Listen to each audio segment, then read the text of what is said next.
Terima kasih Anda masih bersama kami dalam Telisik Hukum. Kita masih bersama narasumber kita dalam persoalan wakaf, Bung Jamaluddin. Bung, cukup menarik kita mengupas berbagai aturan hukum atau produk hukum yang ada.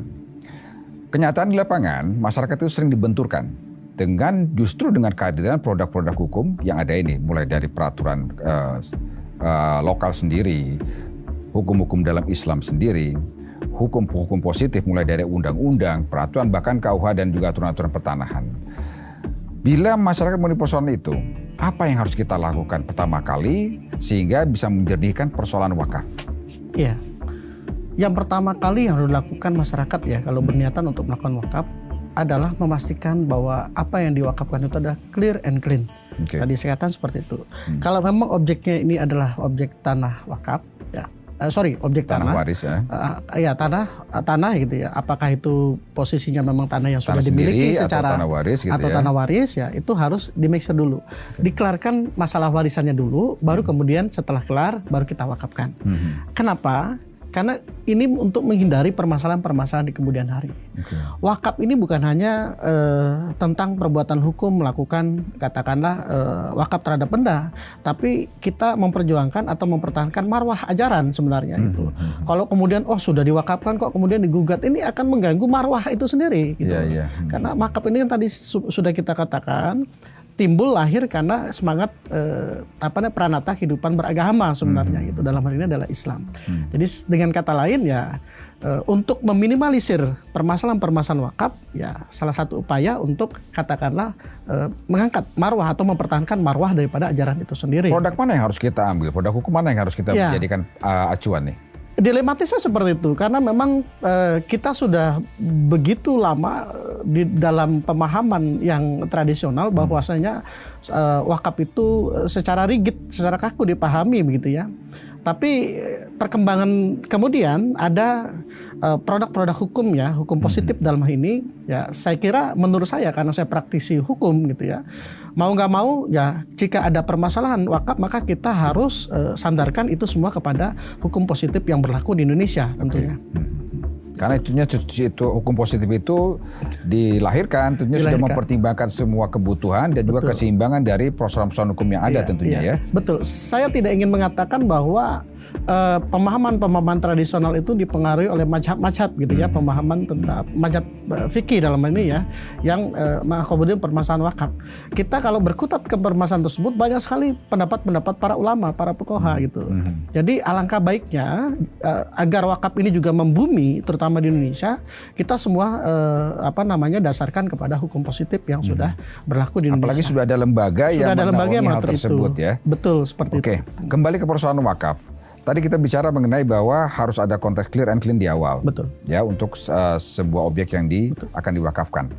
Bicara tanah misalkan. Tadi kalau konteksnya waris harus clear semua, ada kesepakatan antar para waris, para ahli waris. Bagaimana dengan hibah misalkan? Ya. Apakah hibah juga dilakukan hal sama? Karena hibah kan biasanya dilakukan personal ke personal nih. Iya. Atau organisasi ke organisasi seperti itu kan. Nah, apakah hal yang sama? Apa yang harus ditindaklanjuti? Apa yang harus dilihat sebelum kita mewakafkan benda atau objek yang berasal dari hibah tersebut? Oke. Berarti kalau kita bicara hibah ini kan sebenarnya sudah satu perbuatan hukum. Hibah itu salah satu perbuatan hukum antara satu orang dengan ke orang yang lainnya. Ya. Artinya bahwa salah satu itu adalah sebagai pemberi hibah, kemudian yang satu lain sebagai posisi penerima hibah. Ya. Kemudian apakah kemudian si pemberi hibah itu masih punya hak terhadap apa yang dihibahkan? Ya berlaku, ada konsekuensi daripada perbuatan hukum itu sendiri.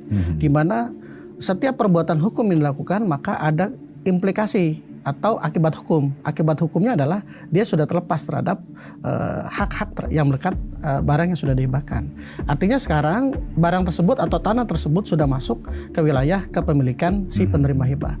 Kemudian bagaimana kalau penerima hibah ini akan mewakafkan tanah tersebut? Sebenarnya tidak ada halangan hukum untuk melakukan itu. Selama sudah menjadi kepemilikan personal dia. Kepemilikan personal. Cuma memang secara kasuistis perlu juga dipahami ya. Ini ngomongin masalah hukum hibah sebenarnya gitu ya. Jadi secara kasuistis ya dipastikan bahwa perbuatan hukum itu juga harus memenuhi prinsip-prinsip hibah. gitu ya. Harus dinotariskan, salah satunya sesuai dengan PP 24 tahun 97 itu semua akta notaril, jangan sampai di bawah tangan.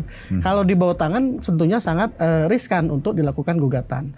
Nah kemudian kalau misalkan hibah itu digugat, tentunya ada implikasi hukum juga karena tanah tersebut secara intervensi sudah dilakukan wakaf. Ya, karena ada beberapa kasus menarik. Ada salah satu contoh kasus di mana benda yang diwakafkan dari produk hukum hibah tadi itu menjadi persoalan pada saat anak cucu ahli waris dari si pemilik benda hibah itu kemudian menggugat tanah wakaf tadi.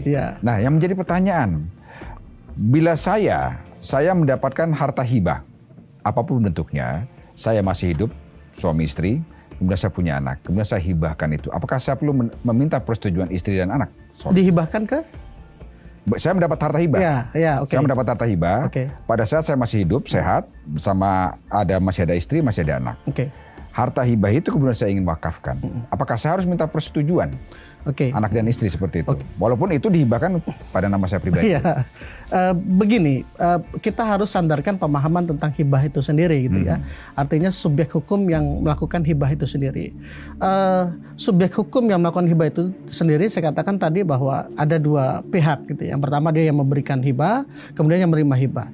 Sebenarnya karena ini prosesnya adalah berlaku katakanlah konsensus gitu ya, kesepakatan gitu ya. Sebenarnya dua orang ini yang berlaku, antara yang lain sebagai pelengkap saja gitu. Nah, lebih mengerucut ya kepada pertanyaan itu, apakah kemudian yang menerima hibah ini kalau mewariskan harus persetujuan suami atau istrinya? Tentunya tidak gitu. Selama memang itu tidak dianggap sebagai harta waris. Gitu. Karena itu hibah itu hanya melibatkan dua orang pihak. Betul. Nah, apakah juga tanah wakaf itu tidak bisa dihibahkan? Ya, ini yang menjadi... Karena banyak sekali kasus seperti itu, tanah wakaf kemudian dihibahkan. Perbuatan hukum setelah wakaf itu dianggap haram gitu ya, tidak boleh diperkenankan kembali gitu.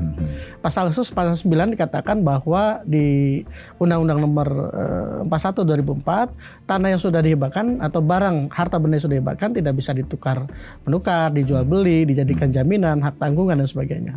Ya, salah satunya adalah dihibahkan, tidak boleh. Artinya sudah stop di situ bahwa pada saat itu menjadi sebuah produk hukum wakaf, maka yang berlaku hanya sampai di situ aja. Sampai di situ. Bagaimana dengan wakaf dengan waktu tertentu, Bung? Ini apakah setelah waktu tertentunya dalam tanda kutip periodenya habis, kemudian kita bisa melahirkan produk-produk hukum baru atas benda wakaf itu? Ya, ini memang harus dipahami secara utuh ya, agar kita mendapat pemahaman secara utuh.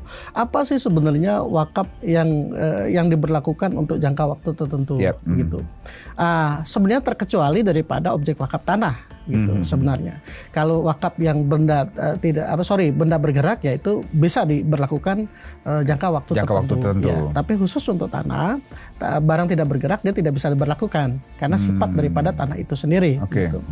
Itu tidak bisa dilakukan gitu. Artinya memang kalau wakaf tanah sudah berlaku untuk selamanya seperti itu. Berlaku selamanya, yang berubah hanya pemanfaatannya.